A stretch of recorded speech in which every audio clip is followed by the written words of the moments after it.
Sağlamlığa bərabər dost, xəstəliyə bərabər düşmən yoxdur. Qədim Hind xalqına məxsus olan bu aforizm yenə də öz aktuallığını saxlamaqdadır. Biz də sizin sağlamlıq dostunuza çevrilmək üçün buradayıq. Yeni mövzularımızla, maraqlı məsləhətlərimizlə. İnsan təbiətin ən ali varlığıdır. Təbiətin zənginliklərindən, gözəlliklərindən faydalanmaq üçün insan mütləq sağlam olmalıdır. Sağlam olmaq və sağlamlığı qorumaqsa bizim başlıca prinsipimizdir. Ekranlara yaxın əyləşin, çünki bu 1 saat tibb və səhhət saatıdır. Hamiləlik qadın həyatının ən mühüm və çətin mərhələsidir. Doğuşun asan və ağrısız keçməsi üçün bu mərhələ zamanı qadın orqanizminə xüsusi qayğı göstərməlidir. Əziz xanımlar, diqqətli olun. Xüsusilə də hamilə xanımların bizi diqqətlə izləməsi məsləhətdir. Çünki sıradakı sujetimizdə təbii yolla doğuşa hazırlıqdan söhbət edəcəyik. Salam Səltənət xanım, xoş gördük siz. Salam. Səltənət xanım, təbii yolla doğuş nədir? Təbii yolla doğuş bu fizioloji bir haldır. Fizioloji hallar isə Allah tərəfindən yaradılmış və Quranda təsdiq olunmuş normal hadisələrdir. Və bu hadisələrə məsələn ürək döyünməsi, qocalma, yaşlanma, böyümə bunlar hamısı normal hallar hesab olunur. Lakin bu hallar patoloji hala keçikdə bunlar qeyri-fizioloji hallar hesab olunur. Məsələn xəstəlik nəticəsində yaranan ürək döyünməsi, ürək döyünmənin artması, azalması, təngi nəfəslik, qusma, ağrılar, hərarətin qalxması bunlar hamısı qeyri-fizioloji hallardır. Və məhz təbii yolla doğuş fizioloji hallara aiddir. Fizioloji doğuş zamanı fizioloji doğuş 39-40 həftədə baş verir. Yəni hamiləlik tam yetişdikdən sonra baş verə bilən haldır. Və fizioloji doğuş zamanı dölün vəziyyəti boylanma olmalıdır. Dölün gəlişi baş ənsə gəlişi olmalıdır. Dölün ürək döyünməsi aydın olmalıdır. Dölün ölçüsü, başın ölçüsü norma daxilində olmalıdır. Dölyanı mayının getməsini həkim mütləq nəzarət etməlidir. Vaxtından əvvəl dölyanı mayı getməməlidir. Bütün bu hallarda doğuş fizioloji olur. Və fizioloji doğuş zamanı döl uşaqlıq doğum yollarından tələsmədən aramla keçərək doğum yollarından xaric olmalıdır. Səltənət xanım, sağlam körpə dünyaya gətirmək üçün qadın doğuş zamanı nə etməlidir? Qadın doğuş zamanı, sancılar zamanı və sancılar arası dövrdə mütləq tənəffüs qaydalarını bilməlidir. Düzgün tənəffüs qaydalarını bilməlidir. Qadın sancılar arası dövrdə qidalanmalı, istirahət etməlidir. Çay, kofe, təbii şirələrdən istifadə etməlidir. Mənfi emosiyalardan uzaq olmalıdır, dölə təsir edən mənfi faktorlardan uzaq olmalıdır və ən əsas amil odur ki, qadın xəstəxanada olarkən gülərüz və səmimi tibbi personalın əhatəsində olmalıdır ki, qadın xəstə olduğunu unutsun və qadın psixoloji, fiziki cəhətdən, psixoloji cəhətdən doğuşa hazırlanmalıdır. Yəni qadın doğuşun fizioloji və müvəqqəti olduğunu dərk etməlidir ki, doğum da travmasız, fəsadsız keçsin.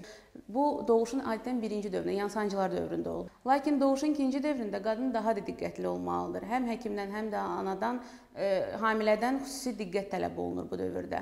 Yəni əgər bu dövrdə hamilə həkimin dediklərinə düzgün riayət eləsə, həkimin dediklərini etsə, bu zaman həm ana travma almaz, həm də uşaq travmasız dünyaya gələr. Səltənət xanım, uşaq travmasız da olur, lakin anadan gəlmə xəstəliklər olur. Buna başlıca səbəb nələrdir? Bəli, bir məqamda demək lazımdır ki, əgər uşaq doğuş zamanı travma almırsa, bu o demək deyil ki, uşaq tam sağlam olacaqdır. Ola bilər ki, uşaq sağlam doğulsun, diri doğulsun, lakin müəyyən yaş həddindən sonra uşaqda müəyyən anadan gəlmə xəstəliklər olsun. İrsi xəstəlikləri nəzərə almasaq, bu xəstəliklər məhz hamiləlik travması zamanı baş verir. Yəni, qadın hamilə olmamışdan qabaq, hamiləlik planlaşdırmamışdan öncə mütləq müayinələrdən keçməlidir və gələcəkdə dölə təsir edən hər hansı bir mənfi amillər varsa, bunları mütləq aradan götürməlidir.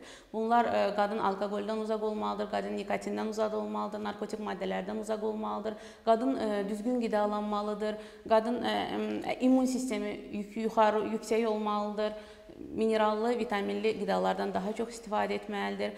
Həmçinin bir sıra mənfi amillər vardır ki, qadının və dölün sağlamlığına mənfi təsir edirlər. Bunlardan biri və birincisi infeksiyalardır. Bunlara rubella, sitomegalovirus, xlamidiya, hepatit virusları, HIV, spid kimi infeksiyalara aiddir. Qadın bunların daşıyıcısı olur, lakin bundan xəbəri olmur. Məhz müayinələr zamanı bu infeksiyanın daşıyıcısı olduğunu aşkar edirlər. Ona görə də hamiləlikdən öncə məhz qadın bütün bu müayinələrdən keçməlidir. İnfeksiya olduqda dölə birbaşa mənfi təsir edir. Xroniki bətn daxilində döl xroniki travma almış olur. və gipoksiya olur. Bətindaxili gipoksiya deyilir, oksigen acılığı olur uşaqda və döl doğulduqdan sonra bütün bunlar büruzə verilir. Yəni bətin daxilində mərkəzi sinir sistemi, məhz birinci növbədə mərkəzi sinir sistemi zədələnir dölün və bu da gələcəkdə lalkarlığa, eşitmə qüsuruna, epilepsiyalara, qıc olmalara, hiperaktivliyə, bu kimi fəsadlara gətirib çıxarda bilir. Dölə mənfi təsir edən ikinci amil isə ananın ekstragenital xəstəlikləridir. Bunlara anemiya, yəni qan azlığı, şəkərli diabet, böyrək patologiyaları kimi xəstəliklərə aiddir. Ürək, qan damar sistemi xəstəliklərə aiddir. Digər üçüncü dölə mənfi təsir edən amil isə hamiləlik toksikozlarıdır. Buna hamiləliyin birinci yarısının toksikozları və hamiləliyin ikinci yarısının toksikozları, belə ki, hamiləlik ödəmləri nefropatiya kimi toksikozlara aiddir. Səltənət xanım, klinikanızda bütün bu dediyiniz fəsadları aradan qaldırmaq üçün nə tədbirlər görülür? Mən əminliklə deyə bilərəm ki, klinikamızda doğuşlar peşəkar həkimlər tərəfindən ağrısız, travmasız, komfort şəraitdə həyata keçirilir. Analar ilk andan analıq sevincini yaşayırlar. Yəni körpə doğulan kimi anaya verilir. Analar körpələrini qucaqlaya bilirlər, bağrına basa bilirlər. Bizim gördüyümüz bu anı heç bir rəssam, heç bir şair təsvir eləyə bilməz və biz də analarla birlikdə bu sevinci yaşayırıq.